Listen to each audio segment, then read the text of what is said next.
ओम गणेशाय नमः। ओम नमः शिवाय। मैं निखिल ज्योतिष आचार्य आप सभी का मेरे चैनल पर पुनः स्वागत करता हूं। आशा करता हूं कि आप सभी स्वस्थ होंगे।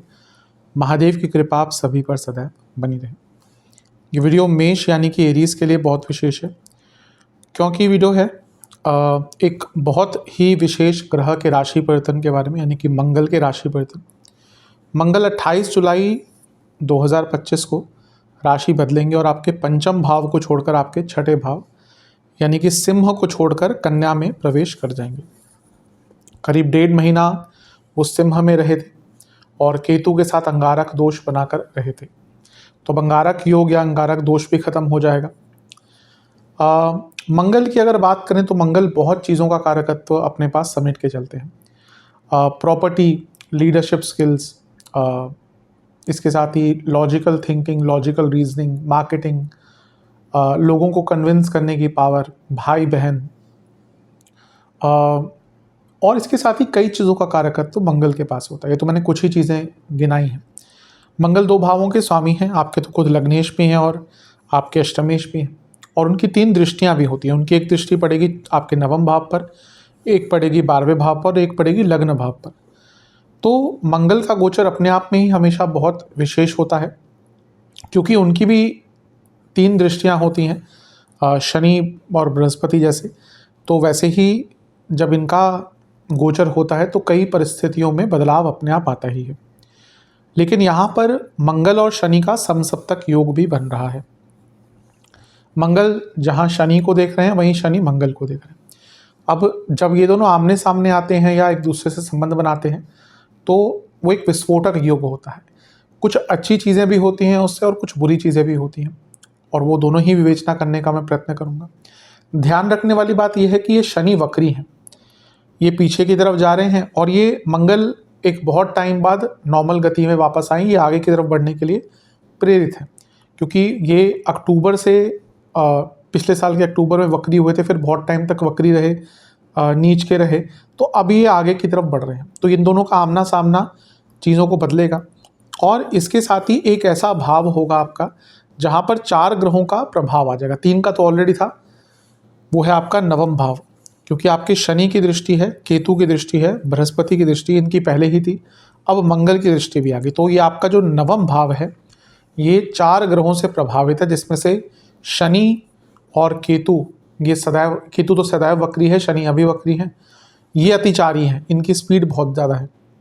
तो ये प्रभाव आपके नवम भाव पर बहुत ज़्यादा है, और इसी की विवेचना करने का हम प्रयत्न करेंगे कि आने वाले जो 1.5 महीने का कालखंड है इसमें मंगल का जो गोचर है ये आपके जीवन पर क्या प्रभाव डालेगा और बाकी ग्रहों का क्या इम्पैक्ट रहेगा। यदि लग्न राशि या चंद्र राशि आपकी मेष है, दोनों ही गाइडेंस के लिए राशिफल को देख सकते हैं। जहाँ से सूट ज़्यादा करता है, लेट करता है, वहाँ से देखिए। व्यक्तिगत तौर पर मेरा मानना है लग्न से देखेंगे तो अच्छा है, इनकेस नहीं पता है तो चंद्र राशि से भी इसको देख सकते हैं। शुरू करते हैं। सर्वप्रथम छठे घर में मंगल आ रहे हैं, तो ये एक बहुत अच्छी अवस्था होती है। छठा भाव मंगल का बहुत एक बली स्थान माना जाता है, यहाँ पे मंगल बहुत बली हो जाते हैं, और मंगल यहाँ पे विपरीत राजयोग भी बना रहे हैं। तो अपने आप में मंगल का यहाँ पे आना कई चीज़ों के लिए आपके लिए बहुत अच्छा रहेगा। सबसे पहला तो उपचय भाव है, और लग्नेश का उपचय भाव में आना एक गति प्रदान करता है। आपके जो जीवन में कष्ट आ रहे थे, जो रुकावटें आ रही थी, जो काम बन नहीं पा रहे थे, जो गति नहीं मिल पा रही थी जीवन को, वो गति आपको प्राप्त होगी। तो मंगल का छठे भाव में ही आना आपके लिए बहुत अच्छा रिजल्ट लेकर आएगा। कुछ नेगेटिव इम्पैक्ट होंगे, क्योंकि लग्नेश रोग के स्थान में है, वो मैं आऊँगा बाद में। लेकिन लग्नेश का उपचय भाव में आना और विपरीत राजयोग बनाना, यानी कि प्रॉब्लम्स को सॉल्व करने के तरीके बदलेंगे, नए रास्ते मिलेंगे प्रॉब्लम्स को सॉल्व करने के लिए, और जीवन में जैसा मैंने कहा एक गति मिलेगी। यहाँ पर छठे भाव में है लग्नेश और विपरीत राजयोग बना रहे हैं, और मंगल खुद क्या है, प्रॉपर्टी के कारक है। अष्टम भाव एंसेस्ट्रल प्रॉपर्टी, तो एंसेस्ट्रल प्रॉपर्टी का कुछ काम अटक रहा हो, कोई लीगल केस चल रहा हो, या वैसे नॉर्मल प्रॉपर्टी का कोई लीगल केस चल रहा हो, उसको सॉल्व करने के लिए टाइम बहुत अच्छा है। बस दिक्कत क्या है कि वक्री शनि देख रहे हैं, तो प्रोसेस थोड़ा सा स्लो रहेगा। लीगल प्रोसेस हो सकता है आप लोगों के बीच में बातचीत भी हो जाए, कॉम्प्रोमाइज़ भी हो जाए, पर लीगल काम अटकेंगे। अगर लेट्स से कि 2 पार्टीज़ के बीच में कॉम्प्रोमाइज़ भी होता है, फिर भी उसको ख़त्म तो कोर्ट के ज़रिए ही किया जाता है। तो वो जो लीगल प्रोसेस हो सकता है वो डिले हो सकता है, लेकिन अपने दो पार्टीज़ के बीच में कॉम्प्रोमाइज़ करने की बात है, उसको सॉल्व करने की बात है, उसके लिए जो टाइम है ये बहुत अच्छा है। स्टूडेंट्स के लिए अति शुभ है, क्योंकि छठे घर के मंगल ऑलरेडी विपरीत राजयोग बना रहे हैं और कंपटीशन के भाव में बैठे हैं। तो कॉम्पिटिटिव एग्जाम्स जिन स्टूडेंट्स के हैं उनके लिए ये जो आने वाला 1.5 महीने का कालखंड है ये बहुत अच्छा रहेगा, कंपटीशन में बहुत सफलता प्राप्त होगी। छठा भाव जो है वो करियर का भी एक भाव होता है और यहाँ पे खुद लग्नेश बैठे हैं, यानी कि कार्य क्षेत्र में भी आपका जो बल है, आपका जो पराक्रम है, आपका जो कॉन्फिडेंस है वो भी एकदम चरम सीमा पर पहुँचेगा, यानी कि आप बहुत कॉन्फिडेंट रहेंगे और अपनी प्रॉब्लम्स को भी बहुत आराम से सॉल्व कर पाएंगे। तो करियर पर भी इसका एक अच्छा ही प्रभाव दिख रहा है, क्योंकि विपरीत राजयोग बन रहा है और मंगल अष्टम के स्वामी भी हैं, तो अपनी प्रॉब्लम्स को अलग प्रकार से सॉल्व कर पाएंगे। हो सकता है इससे पहले कई प्रकार के कार्य क्षेत्र में प्रॉब्लम्स आ रही हों, लेकिन ये वो टाइम है जब आप अपनी प्रॉब्लम्स को सॉल्व करके अच्छा काम कर पाएंगे, प्रोडक्टिव काम कर पाएंगे और जो एक टॉक्सिक वर्क एनवायरनमेंट आपका हो गया था उसको भी बहुत आराम से सॉल्व कर पाएंगे। तो करियर पर भी इसका एक बहुत अच्छा इम्पैक्ट जाता हुआ दिख रहा है। जहाँ तक बिजनेस की बात है, क्योंकि मंगल सप्तम से सप्तम के स्वामी हैं और सप्तम से दूसरे के स्वामी हैं, बिजनेस के लिए सप्तम भाव देखा जाता है, तो उनका सप्तम से 12वें में आना, पहला आपको कुछ खर्चा करना पड़ेगा अपने बिजनेस पे। किस चीज़ पर? अपने बिजनेस की मार्केटिंग पर, अपने बिजनेस के मनी मेकिंग आइडियाज़ पर और बिजनेस को और प्रोडक्टिव और प्रैक्टिकल बनाने पर। अभी अगर आप आगे बढ़ना चाहते हैं तो आपको नई चीज़ों पर पैसा लगाना पड़ेगा। अगर आप ये सोचते हैं कि बस पुराना चलता ही रहे जैसा चल रहा है, तो फिर वहीं पे रहेंगे जहाँ पे थे। तो ये वो टाइम है, आप इन्वेस्ट कीजिए अपने बिजनेस पे। जो बिजनेस करते हैं उनको पता है कि टाइम टू टाइम उनको अपने बिजनेस में नई चीज़ों को इन्वेस्ट करना पड़ता है, मशीनरी हो या मैन पावर हो या टेक्नोलॉजी हो, तो ये टाइम उसके लिए सबसे अच्छा प्रतीत होता है। यहाँ पर शनि की दृष्टि की अब बात करते हैं। जैसा मैंने शुरू में कहा था, शनि और मंगल समसप्तक है। मंगल क्या है? आपके लग्नेश हैं और अष्टमेश हैं। शनि क्या है? आपके दशमेश हैं और लाभ स्थान के स्वामी। तो इन दोनों का समसप्तक होना, शनि कर्म भाव और लाभ स्थान के स्वामी हैं, मंगल लग्नेश अष्टम, जॉब चेंज का योग बनता है, क्योंकि कर्म भाव अष्टम भाव समसप्तक। अगर आप बहुत टाइम से जॉब चेंज करने का प्रयास कर रहे थे तो ये जो टाइम है ये जॉब चेंज के लिए बहुत सुनहरा मौका है। इवन विदेश में भी अगर आप जॉब प्राप्त करना चाहते हैं उसके लिए भी बहुत सुनहरा मौका है। लेकिन वक्री शनि मंगल को देख रहे हैं जो लग्नेश हैं।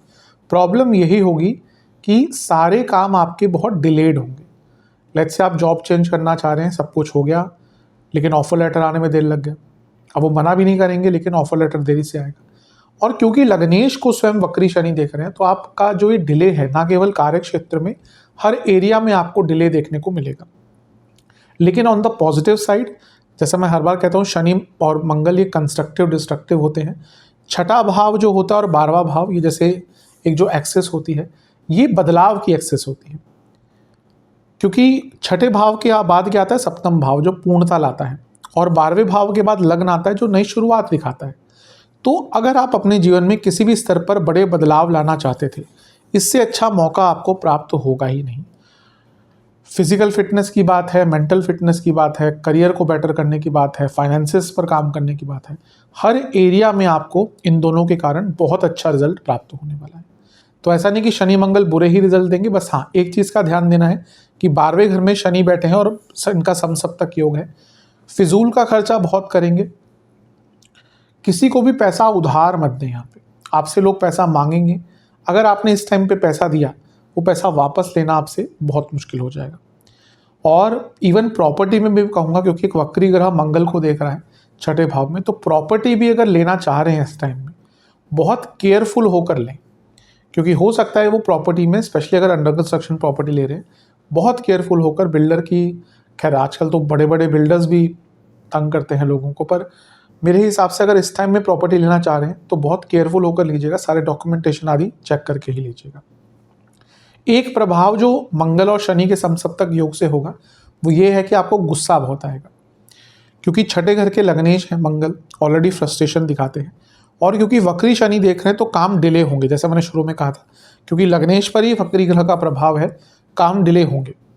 तो यहाँ पे अगले 1.5 महीने में ना एक फ्रस्ट्रेशन का लेवल बहुत हाई रहेगा, क्योंकि हर काम में थोड़ा सा डिले देखेगा, और जब हमारे काम डिले होते हैं तो हमें फ्रस्ट्रेशन होती ही है, एग्रेशन आती ही है। तो ये इस एग्रेशन से, इस फ्रस्ट्रेशन से आपको अपने आप को दूर रखना है, तभी चीज़ें थोड़ी सी ठीक हो पाएंगी।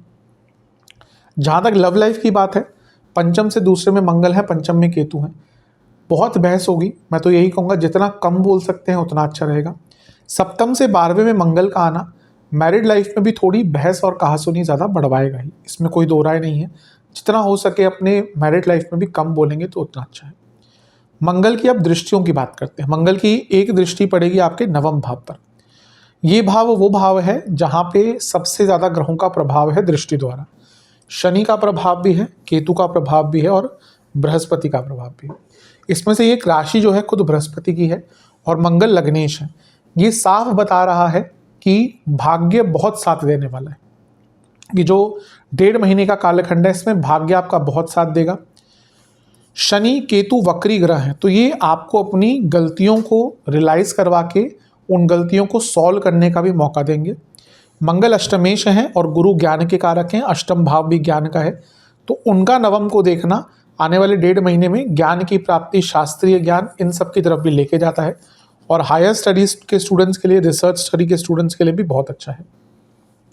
नवम भाव पर इतने ग्रहों का प्रभाव भाग्य तो साथ देता ही है, व्यक्ति को धार्मिक यात्राओं का मौका भी मिलता है और व्यक्ति की जो सोच है वो बहुत बदल जाती है और वो अपनी प्रॉब्लम्स को सॉल्व करने का रास्ता खोज लेता है। ये सब बहुत अच्छा है। लेकिन केतु का प्रभाव, शनि का प्रभाव भी है और मंगल का 6ठे घर से प्रभाव, ये पिताजी की सेहत के लिए बिल्कुल भी अच्छा नहीं है और इसके साथ ही ये पिताजी से संबंध के लिए भी बिल्कुल अच्छा नहीं है। और यही चीज़ आपके बॉसेस से भी हो सकती है, आपके बॉसेस से भी आपके संबंध थोड़े से बिगड़ सकते हैं। मैं यही कहूँगा कि क्योंकि शनि केतु का प्रभाव 9वें भाव पर है, जहाँ भाग्य एक और साथ आपका बहुत देगा, लेकिन क्योंकि लग्नेश पर भी वक्री ग्रह का प्रभाव और भाग्य स्थान पर भी 2 वक्री ग्रहों का प्रभाव है, यानी कि मंदता तो रहेगी। बस अपने हाथ में जितना है कि आप भाई अपने आप जिन कामों को कर सकते हैं, जो आपकी चीज़ें कंट्रोल में हैं, उन पर फोकस करिए। जो चीज़ें आपके हाथ में हैं ही नहीं, उन पर फोकस करके अपने मन को, अपने मस्तिष्क को ही पीड़ा देंगे। पर 9वें भाव पर इतने सारे ग्रहों का प्रभाव अवश्य भाग्य का साथ लक्ष्मी प्राप्ति और नई अपॉर्चुनिटीज लेकर आएगा। मंगल के प्रभाव है 12, मंगल का प्रभाव है 12वें घर पर भी, उसकी हमने बात वैसे कर ली है, लेकिन और अगर बात करें तो 12वें घर पर लग्नेश का प्रभाव 6ठे घर से खर्चे बढ़ाएगा, लेकिन कुछ ट्रांसफॉर्मेशन के लिए खर्चे होंगे और किसी पुराने मर्ज का इलाज, यानी कि किसी पुरानी डिजीज़ का इलाज भी अगर आपको करना है, डायग्नोसिस कराना है, अच्छा इलाज ढूंढना है, तो यहाँ पे वो भी आपको मिल सकता है। कभी कभी होता है कि हमें कोई प्रॉब्लम है, ना ही डायग्नोसिस हो रहा है, ना ही इलाज मिल रहा है। ये वो टाइम है जब आपकी कोई पुरानी प्रॉब्लम का आपको डायग्नोसिस और इलाज भी मिल सकता है। बस अपने खर्चों पर नियंत्रण कीजिएगा। 12वें और 6ठे पे मंगल शनि का प्रभाव ये इंजरीज का योग भी बनाता है, तो थोड़ा सा अपने आप को इंजरी से भी बचाने की कोशिश कीजिएगा। मंगल का एक प्रभाव लग्न पर है और वो खुद उनकी राशि है। कोई भी ग्रह जब अपनी राशि को देखता है तो बहुत बली वो भाव बन जाता है, तो आपका लग्न ही बहुत बली है। ये महीना आपको बड़े डिसीजन लेने पर मजबूर करेगा, बड़े चेंजेस लाने पे मजबूर करेगा और आपके अंदर वो कैपेसिटी भी रहेगी कि आप वो चेंजेस ला पाएंगे, इम्प्लीमेंट कर पाएंगे, हिम्मत रहेगी बड़े डिसीजन लेने की और उसके दम पर जीवन में आगे बढ़ पाएंगे। क्योंकि लग्न पर मंगल का प्रभाव है और मंगल वक्री शनि के इम्पैक्ट में है, जो लाभ स्थान के स्वामी हैं। पुरानी गलतियों से सीखना, उनसे कुछ ना कुछ समझना, उनको ठीक करना और उनके द्वारा कुछ प्राप्त करना, इसका भी योग यहाँ पर बहुत अच्छा बन जाता है। तो मोटे मोटे तौर पर देखिए बहुत अच्छा एक ये योग बन रहा है या गोचर आपके लिए हो रहा है। जो नेगेटिव चीज़ें मैंने कही उनका ध्यान दीजिएगा। सेहत के पर्सपेक्टिव से एसिडिटी, एसिड रिफ्लक्स की प्रॉब्लम, जोड़ों का दर्द बहुत रहेगा, पैरों का दर्द बहुत रहेगा, बीपी की प्रॉब्लम जिनको है, कोलेस्ट्रॉल बढ़ा है, उनको बहुत ध्यान देने की आवश्यकता है और बॉडी में पेन बहुत रहा करेगा। तो इन सब चीज़ों पर ध्यान देंगे तो आपके लिए काफ़ी अच्छा रहेगा। जैसे मैंने कहा कई जगहों पर एक अच्छा इम्पैक्ट दिख रहा है, लेकिन जो भी मैंने कुछ सेंसिटिव चीज़ें कही हैं उनका ध्यान दीजिए। उपाय की बात कर लेते हैं। आपको हनुमान जी को सिंदूर अर्पण करना है। एक हनुमान जी का सिंदूर अलग से आता है, वो उन पर चढ़ाइए। चमेली का तेल अर्पण कीजिए और चमेली की तेल का दिया अर्पण कीजिए। मीठे मीठी रोटी का उनको भोग लगाइए, घर में बनी गुड़ की मीठी रोटी का भोग लगाइए और वहीं पर बैठकर ओम कपीश्वराय नमः इसका 108 बार जाप कीजिए। ये हनुमान जी का मंत्र है।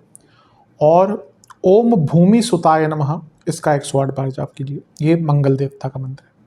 ये उपाय कर लेंगे अवश्य, जो मंगल का गोचर है आपके लिए कल्याणकारी रहेगा। आशा करता हूँ वीडियो काम आएगी। चैनल पर नए हैं सब्सक्राइब कीजिए, वीडियो को लाइक कीजिए। मिलता हूँ आप सभी से मैं अगली वीडियो में, तब तक के लिए ओम नमः शिवाय।